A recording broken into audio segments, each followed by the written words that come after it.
and that was it. And Bush essentially stole the election in a soft coup in America.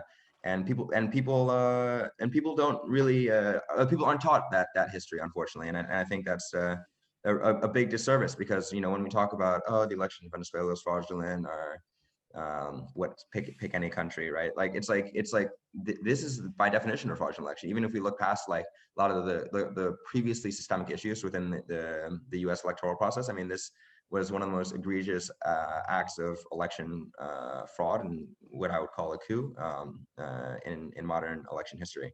So it's just very I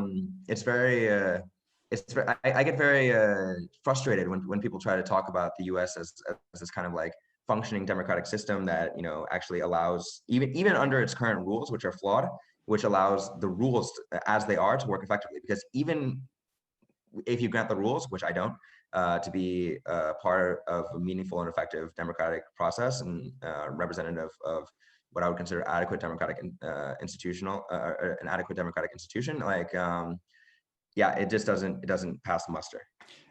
Yeah, but it's also, if we really want to use the word democracy in a meaningful way, then we cannot say it about the US. That's my position, at least. I agree. I completely agree, though. I completely agree.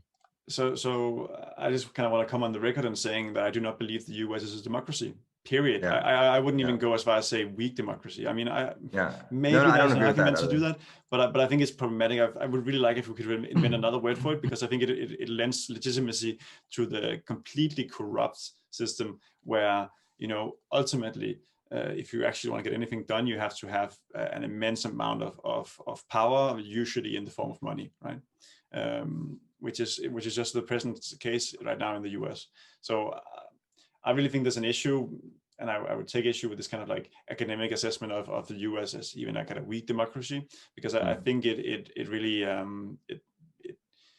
it's a way, it's a legitimization even, which is absurd to say, right? That calling the US a weak democracy is a legitimization of what it actually is, right?